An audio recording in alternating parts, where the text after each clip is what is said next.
Merci. Merci déjà de m'avoir invité pour cette journée. C'est vrai que je retrouve après 2 ans Paris-Saclay, ça fait plaisir, même si en distanciel. Et en plus, je suis ravie de participer dans ce type de journée. Donc, en effet, comme Hélène disait, l'idée, c'est de donner une présentation sur la musique avec une approche un peu des psychologies cognitives et neurosciences pour essayer de comprendre si et comment on peut utiliser la musique comme un outil de stimulation cognitive, voire des remédiations cognitives. Et donc, j'espère de vous guider un petit peu parmi des recherches dans ces domaines, en espérant que mon français soit toujours compréhensible. Sinon, n'hésitez pas à me poser des questions.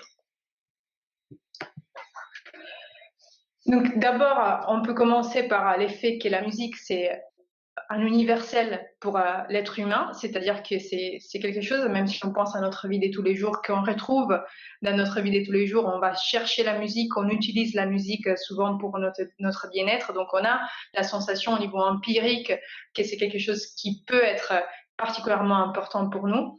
Mais en effet, si on va voir d'un point de vue anthropologique, on voit la musique comme quelque chose qui est présent dans toutes les cultures, c'est-à-dire que ce serait difficile d'imaginer demain de découvrir une nouvelle civilité ou, qui n'a pas des comportements musicaux qui sont mis en place. Donc on la retrouve vraiment dans toutes les cultures qu'on connaît. Et quelque sorte, on la retrouve aussi depuis toujours dans l'histoire de l'être humain. Ce que vous voyez sur l'écran, c'est un os, un fémur d'un ours des cavernes qui a été retrouvé dans un site archéologique en Slovénie. Et ça fait beaucoup réfléchir les chercheurs cette petite fémur parce que il y avait des trous qu'on pouvait voir dans l'image spécifique qui ont fait penser que ça pouvait être en effet un instrument de musique, voire les plus anciens instruments de musique qui a été après renommé les flûtes de Néandertal et qui a été reconstruite. Donc si, comme vous pouvez voir dans la partie gauche de l'image, il y a des chercheurs qui se sont intéressés à reconstruire ces flûtes, à les faire jouer aussi. Même en YouTube, vous pouvez trouver des vidéos assez intéressantes par rapport à ça. Donc, c'est quelque chose qui est là depuis toujours dans le développement de l'être humain. Et ce qui est intéressant, c'est que normalement, quand on retrouve quelque chose qui est là depuis toujours d'un point de vue phylogénétique, on les retrouve aussi présentes tôt d'un point de vue aussi ontogénétique, c'est-à-dire d'un point de vue des développements de l'individu. Et en effet, si on regarde l'histoire, notre histoire personnelle, on voit que la musique apparaît même tôt aussi au niveau des développements de l'être humain. Mais on peut définir en fait l'être humain, les nourrissons, comme un petit musicologue. On peut dire en effet que l'être humain naît comme être musical, car en effet, depuis les premiers jours de vie, même avant, on est capable de réagir à la musique. Et des études des neurosciences dans les dernières années ont montré bien comment même les cerveaux d'un bébé, après quelques jours de la naissance, est capable de reconnaître et répondre spécifiquement à des caractéristiques de la musique, par exemple des rythmes, des contours mélodiques, mais aussi des modulations et des phrases musicales qui vont changer un peu les aspects émotionnels de la musique. Et on retrouve dans les cerveaux du bébé des activations qui sont spécifiques à la musique et pas, par exemple, des autres stimuli auditifs comme le langage. Avec cette petite introduction, on pourrait se demander pourquoi la musique est si omniprésente dans notre existence.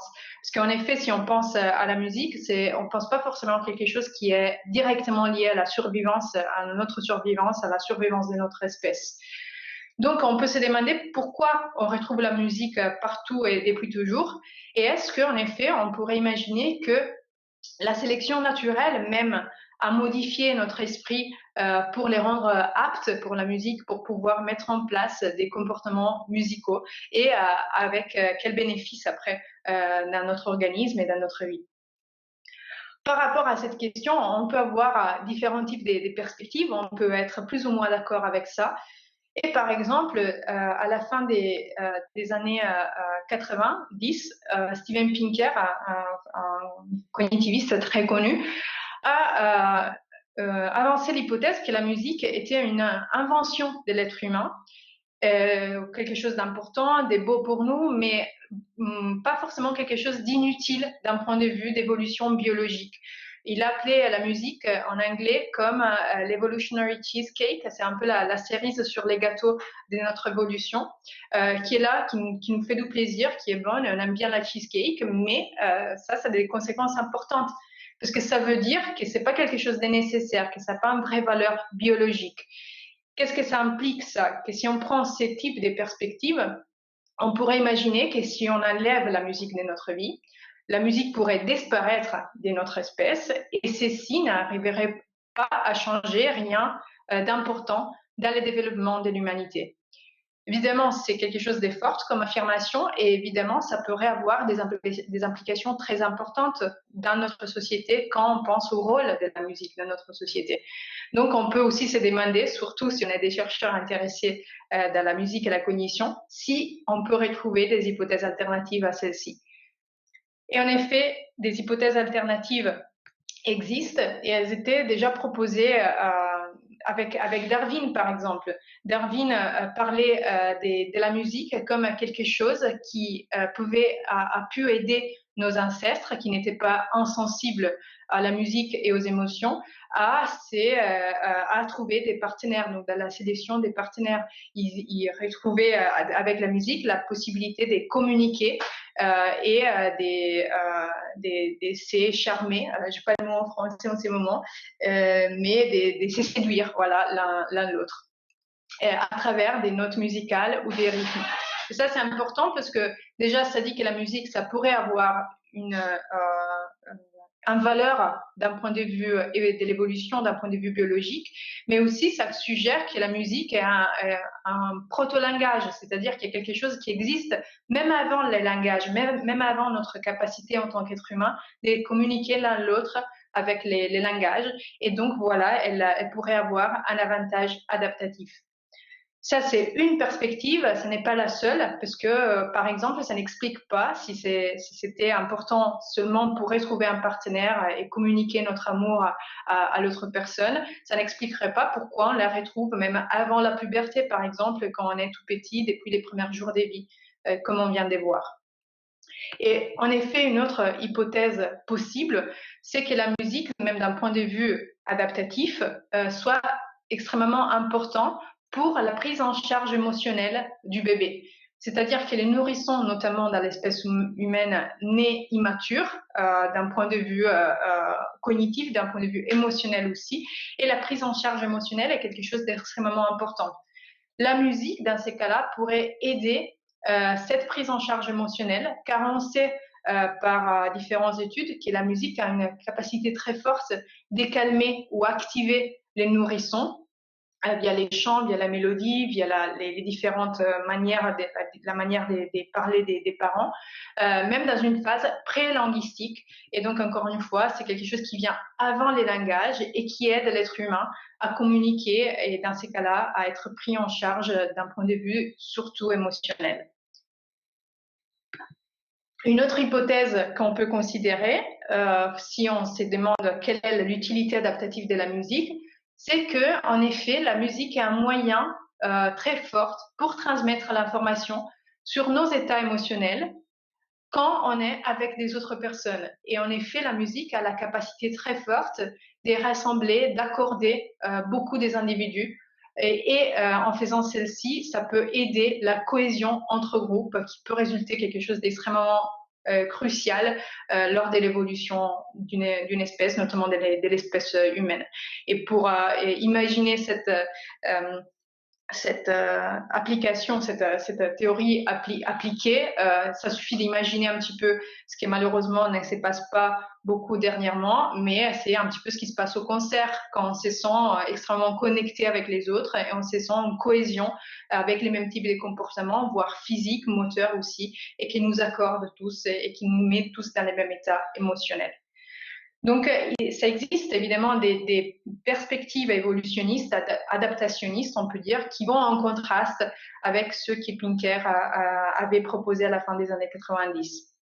Et même si les débats par rapport à toutes ces théories est toujours ouvert, ce qui est intéressant d'un point de vue notamment des psychologies et des neurosciences, c'est que les neurosciences ont donné une énorme contribution à ces débats, notamment en montrant à travers des différentes études des neuroimageries les pouvoirs de la musique d'un point de vue vraiment biologique, c'est-à-dire dans sa capacité à modifier notre système biologique et plus en particulier notre cerveau. Donc c'est un petit peu de ça qu'on essaiera de parler maintenant. J'espère que vous êtes en train de me suivre facilement, que ça coupe pas l'audio. Tout se passe très bien. Tout se passe très bien. Ouais. Ok, merci. Si à travers les neurosciences, on peut montrer que la musique a un pouvoir biologique, ceci, ce serait très important d'un point de vue d'implication, parce que du coup, la musique ne sera pas plus considérable comme quelque chose d'inutile pour notre adaptation et pour notre vie. Et en effet, ce que les neurosciences ont montré, c'est que la musique a un pouvoir biologique très fort qui concerne en effet la transformation de l'esprit humain, qui passe plus en particulier par des modifications profondes dans notre cerveau. C'est-à-dire que l'effet de faire de la musique, d'avoir des comportements musicaux, d'écouter la musique, est capable de modifier profondément notre cerveau. Et pour mieux comprendre cet aspect, donc ce pouvoir biologique, il faut faire référence à un concept qui existe dans les neurosciences et qui est le concept des plasticités neuronales. La plasticité neuronale, c'est la capacité que notre cerveau a, à plusieurs niveaux, d'un point de vue cellulaire, synaptique, jusqu'au niveau des systèmes, de se modifier en réponse à l'environnement. C'est-à-dire que notre cerveau a la capacité de se modifier, de s'adapter à l'environnement. Ça peut être à cause du développement, ça peut être à cause des lésions, ça peut être à cause des expériences qu'on fait constamment et des trainings qu'on peut avoir, des entraînements qu'on peut avoir à différentes activités. Et ça, c'est possible tout au long de la vie.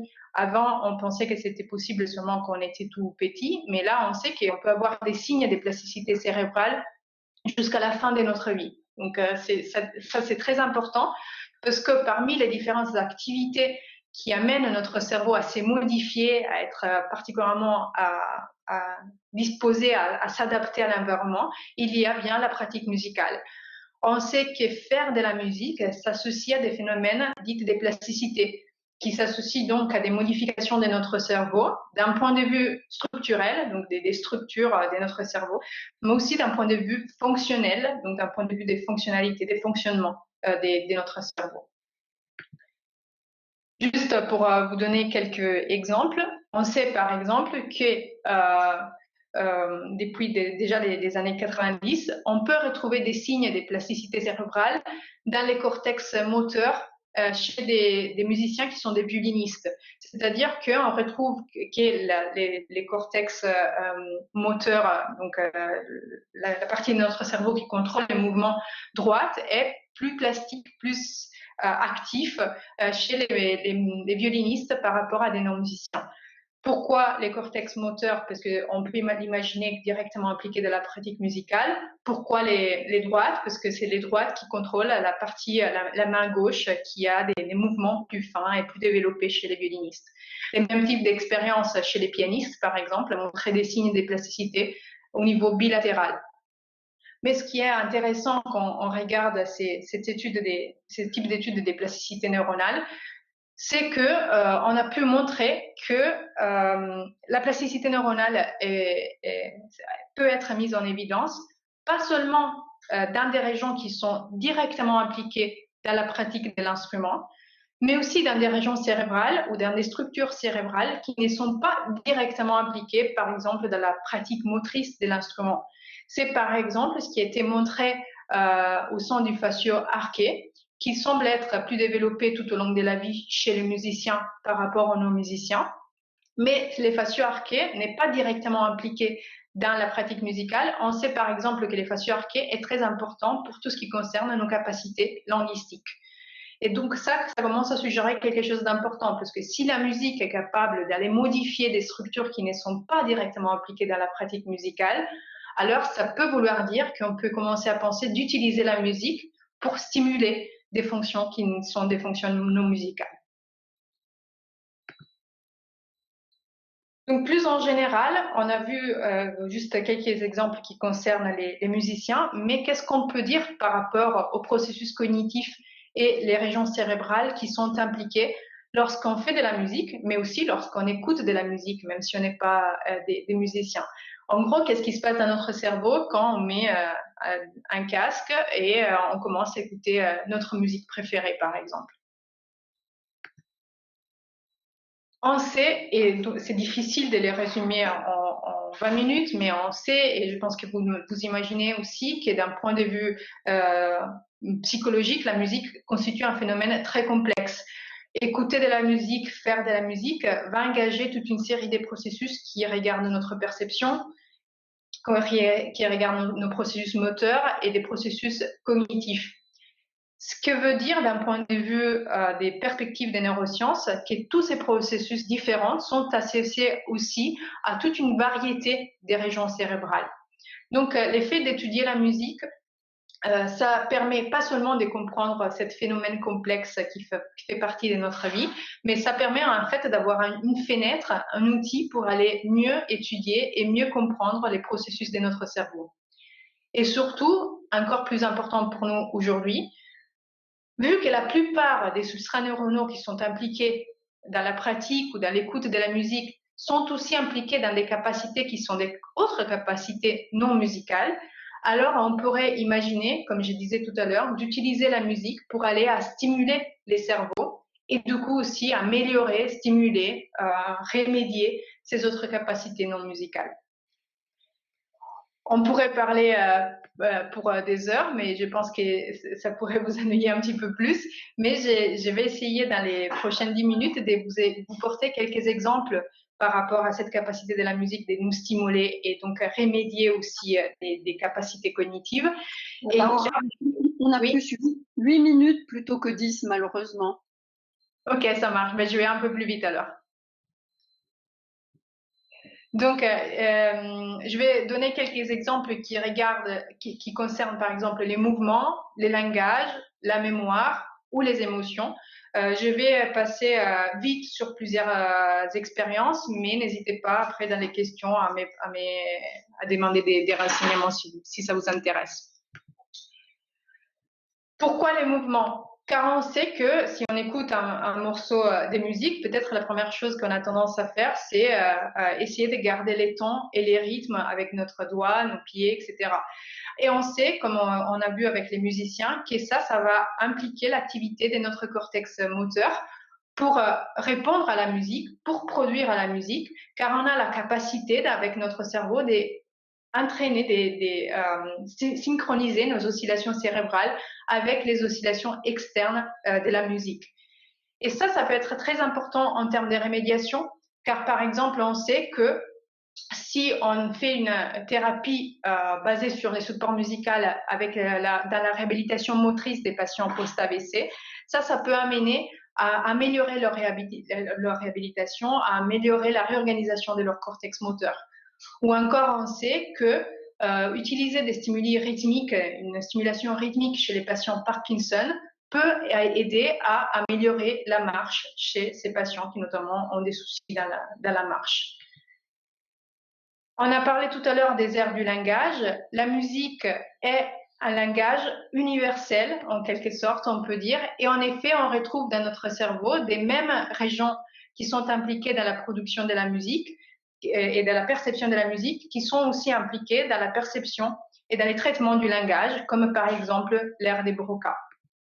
Ça, c'est très important, encore une fois, si on imagine des applications au niveau de la rémédiation. Par exemple, on sait que une thérapie par intonation mélodique qui essaie de supporter des patients aphasiques amène les patients aphasiques à produire les langages plus facilement dans des situations chantées plutôt que parlées.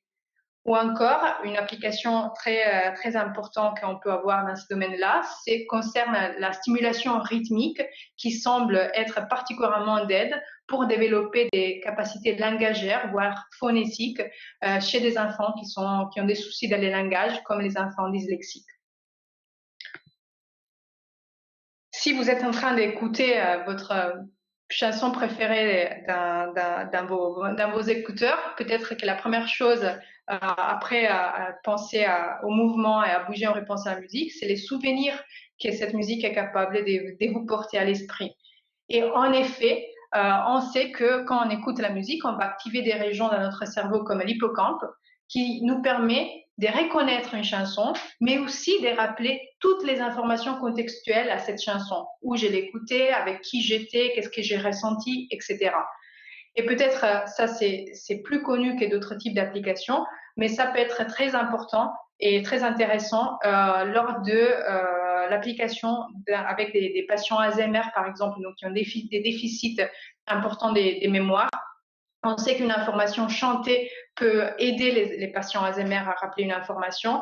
On sait qu'écouter leurs chansons, notamment leurs chansons préférées, peut les aider beaucoup à rappeler des souvenirs autobiographiques, notamment des souvenirs du coup, de leur propre vie qui semblaient être perdus jusqu'avant. Et du coup, ça peut avoir lieu aussi, voire surtout, grâce à un grand pouvoir qui a la musique, qui est son pouvoir émotionnel, c'est-à-dire la capacité que la musique a à engager notre système émotionnel, à nous faire reconnaître des émotions, voir la balance positive ou négative, à nous activer, à nous rendre plus relaxés ou plus excités, mais aussi à nous provoquer du plaisir.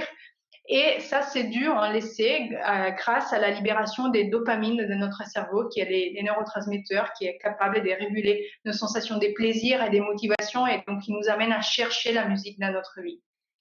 La musique a donc un impact émotionnel très fort qu'on peut utiliser dans la remédiation cognitive.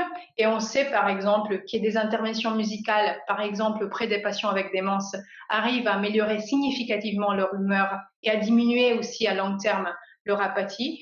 Et plus en général, on sait à quel point la musique peut avoir les pouvoirs de promouvoir l'identité personnelle, la connexion interpersonnelle et en général d'améliorer la qualité des vies. Je vais terminer avec cette image, ou presque, j'ai encore 2-3 slides, mais ça c'est les derniers messages que je veux peut-être donner dans cette période. Je ne sais pas si ça vous rappelle quelque chose, mais ça c'est une image d'un balcon italien pendant les confinements de l'année dernière. Les gens sont sortis sur les balcons, ont commencé à chanter ensemble et à faire de la musique. Et on a mené une étude par rapport à ça pendant les confinements. Et cette étude commence à mettre en évidence que la musique a été placée à la première place entre les activités qui ont aidé les personnes à faire face au confinement. Et l'effet d'avoir augmenté l'écoute de la musique pendant les confinements semble être de façon significative associée à une diminution des symptômes dépressifs dans la vie des gens en confinement. Donc, pour terminer, on a vu à quel point la musique est un stimulus complexe qui est capable de stimuler entièrement notre cerveau via aussi des mécanismes de plasticité neuronale. Ça module donc tous des processus cognitifs qui vont de la perception aux émotions à des fonctions cognitives complexes. Et ça a le pouvoir de le faire tout au long de notre vie. Donc, on a un pouvoir bien biologique et transformationnel qu'on peut avoir depuis les premiers jours de notre vie et jusqu'à la fin de notre vie. Ce qui a amené différents chercheurs à définir la musique comme une vraie symphonie neuronale pour notre cerveau, qui est très importante pour la stimulation et la réhabilitation cognitive, et qui du coup doit être prise en considération dans les débats dans notre société pour l'impact que la musique est capable d'avoir d'un point de vue vraiment biologique sur notre cerveau et donc sur l'éducation et sur la santé. Jusqu'à là, j'ai donné plus ou moins des évidences scientifiques et dans les débats scientifiques, mais pour mettre tout ça en pratique, sachez que justement, Hélène Bono a mis en pratique une chorale inclusive à Paris-Saclay. Je pense qu'avec toutes ces bases théoriques, peut-être vous pouvez approcher cette initiative des façons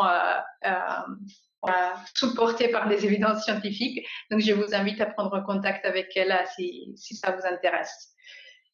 Et pour moi, c'est tout. J'espère de ne pas avoir été trop vite. Et je vous remercie de votre attention et je suis là pour toute question. Merci Laura. C'était vraiment un exposé fort passionnant. J'ai déjà pour ma part un certain nombre de questions. Je ne sais pas si on aura le temps de toutes les poser. Je vais commencer par celles qui sont dans le chat. Donc, il y en a une de Sylvia Passy, pardon, qui porte plutôt sur le début de l'exposé en ce qui concerne le fait que la zone cérébrale qui correspond à l'apprentissage de la musique est aussi celle qui correspond à l'apprentissage des langues étrangères. Et la question est, est-ce que une pratique musicale pendant l'enfance, donc des cours de piano ou similaires dès l'âge de 4 ans, pourrait favoriser par la suite un apprentissage plus facile des langues étrangères? Oui, bonne question. Je ne sais pas si ça existe des données justement sur les bilinguismes. Le fait que j'ai pas cette notion, ça ne veut pas dire que ça n'existe pas. Mais comme réponse plus générale, on sait que oui, l'effet de la pratique musicale peut avoir un effet sur des capacités langagères, d'apprentissage du langage, d'apprentissage phonétique justement du langage. On sait que notamment c'est des aspects rythmiques qui sont portés par la musique qui amènent à développer plus cette capacité. Et en effet, ça semble être basé sur l'effet que d'un point de vue neuronal, on a les mêmes régions qui sont engagées, et d'un point de vue de la structure rythmique, les rythmes de la musique, par exemple, faciliteraient plus la segmentation des paroles et des phrases en améliorant donc la perception et l'apprentissage du langage. Je ne sais pas si je réponds à votre question. Ben, oui, ben, alors Sylvia vous remercie et je lui transmets la question de Lionel Husson. Alors je vais la lire telle quelle parce qu'il y a quelques mots qui m'échappent dans la question. Est-ce qu'il y a des études au sujet de l'impact de la musique pour des sujets qui souffrent de misophonie ou d'autres troubles en lien avec des sons qui dérangent? Ah oui, la misophonie, ce sont les sons, oui, ça y est, je remets. Ce sont certains sons de la voix qui viennent vraiment perturber la personne. D'accord, je vous laisse la parole. Oui, alors je sais qu'il y a des études qui concernent plutôt des sons spécifiques, c'est-à-dire qui essaient de caractériser des profils pour des sons qui peuvent être plus désagréables que d'autres, et aussi quel type de son peut être plus désagréable que d'autres et pour quel type des personnes. Moi, personnellement, j'ai conduit des recherches sur un phénomène plus général, donc pas forcément la misophonie qui est liée à des sons spécifiques, mais ce qu'on appelle l'anédonie musicale. Et c'est l'effet, par exemple, ne pas prouver du plaisir ou des frissons en réponse à la musique. On a des frissons en écoutant la musique, mais pas tous.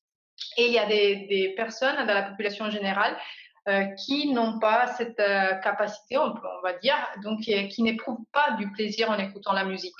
C'est des personnes qui ne montrent pas d'autres types de déficits dans la capacité de ressentir des plaisirs pour des autres types de stimuli. Et c'est pas un déficit, c'est pas une pathologie évidemment. Mais on a vu, par exemple, que chez ce type de personnes, on a une moindre activation du système de récompense de notre cerveau. Donc, lorsqu'ils écoutent la musique, même s'ils sont complètement capables de percevoir la musique, l'association avec la récompense et la libération de dopamine semble être moins efficace. D'accord, merci pour tout. Alors, je vois qu'on parle. Ouais. Est-ce qu'il y a des types de musique plus stimulantes que d'autres? Et par ailleurs, le type d'écoute est-il plus important dans l'impact? C'est-à-dire, est-ce que si on écoute de manière active ou de manière passive en faisant autre chose, est-ce qu'il y a une modification de l'impact de cette musique? Oui, oui, dans le sens où normalement une écoute active permet de prêter plus d'attention au stimulus, n'importe quel stimulus on parle dans les stimulus musicaux aussi. Il y a des types de musique qui activent plus que d'autres, oui. D'un côté, on peut parler de la structure de la musique, donc il y a vraiment des caractéristiques qui sont modulées par les compositeurs, par les auteurs qui amènent à avoir des musiques plus énergisantes, plus activantes que d'autres. Et je parle notamment du tempo, du rythme qui amène, ou du timbre des instruments qui sont utilisés. On sait qu'un tempo plus vite amène la personne à percevoir une activation plus élevée.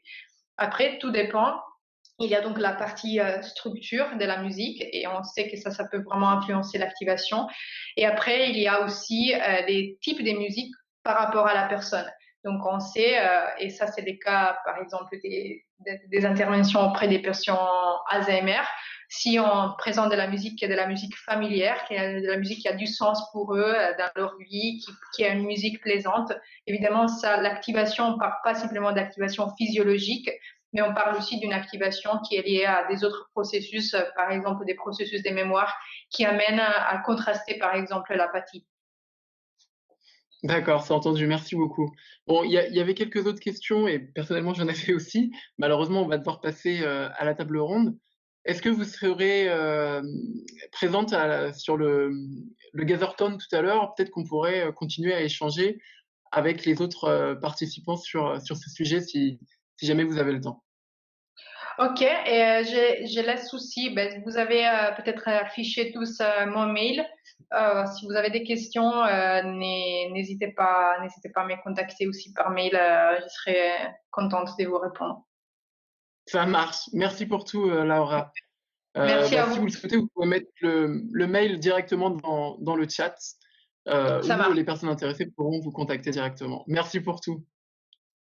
Merci à On va vous. Au passer du revoir. coup, au revoir. On va passer à la table ronde.